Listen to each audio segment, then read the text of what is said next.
Grabe guys, wala pa rin ba yung national ID nyo hanggang ngayon? May ituturo ako sa inyo. Tapusin nyo po itong video para malaman nyo yung gagawin nyo. And again po, no, ang dami pong nagtatanong sa atin. Nagre-reply naman po ako. Pero mas maganda po kasi kung may video, no, para mas madali nyo po siyang maintindihan at step by step po natin yung ituturo. Mag-login lang po kayo guys sa eGov app. Ayan, sa mga nagtatanong po regarding national ID, ayan no, kitang-kita nyo naman po sa ating screen kung paano nyo po, ayan, makikita yung inyong eGov national ID. Ayan. At yung PhilHealth naman guys, ayan no, under siya dito sa suggested eGov services. Kung hindi nyo po siya na-view, punta lang kayo sa account and then settings. Tapos, i-click nyo po guys dito sa suggested eGov services. I-add nyo lang dyan guys yung gusto nyo po na mga makita pa ng mga ID ninyo. Halimbawa, yung sa PhilHealth, ayan, pwede nyo po siyang i-add dyan. Tapos, i-click nyo lang siya guys dun sa mismong home para naman po i-register nyo rin yung inyong PhilHealth. And next po is yung sa account settings guys, yung pag-change po ng address and ng signature. Doon nyo lang po siya guys makikita sa settings din po. And yung website natin guys, may kinalaman naman po sa pag-register. Ayan, ito po yung list ng registration centers.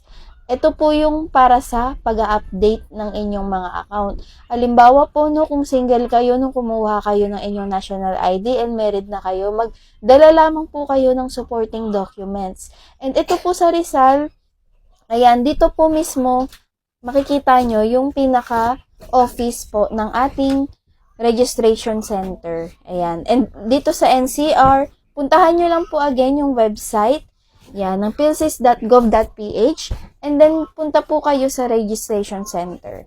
Ayan po, no? And dito po sa baba, yung list naman po ng registration centers po, yan, para naman po kapag new po kayo na magre-register. Puntahan nyo lang po guys kung saan po kayo malapit. Just in case po wala pa rin yung national ID nyo. Yan, puntahan nyo po, follow up nyo, and mag-register na lang po kayo uli. Yung mga OFW natin, no, pwede rin po kayong mag-register pag nandito po kayo sa Pilipinas kapag umuwi po kayo. Bali, yung mga resident lang po kasi dito sa Philippines yung makakakuha ng ating national ID. And guys, ito nga yung pinaka-importante, no, yung ating digital national ID, mga reminders po ito. Pwede nyo po itong i-screenshot para guide nyo, no. Bali guys, again, no, yung ating digital national ID is depende po siya sa establishment.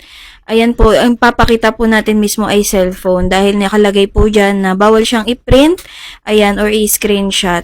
And paalala rin po, no, sa mga nagre-register, ito po yung mga reminders, guys, i-screenshot nyo rin to. About po to, no, kapag minor de edad, and direkta lang po guys sa PSA, authorize po no yung mga information nyo, wag nyo po siyang ipagbibigay sa iba. And kung may hindi tugma nga po na mga information or kung wala po sa database guys, again po no, yan, pumunta po kayo sa office.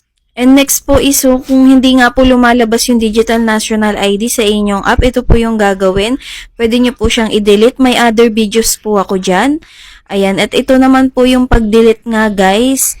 Yan, ng step by step. Kung gusto nyo pong mapanood, i-check nyo lang sa aking profile guys. And again po no, please follow Sulit Tipid Tips PH for more tips like this. And kung may question pa po kayo, comment down below.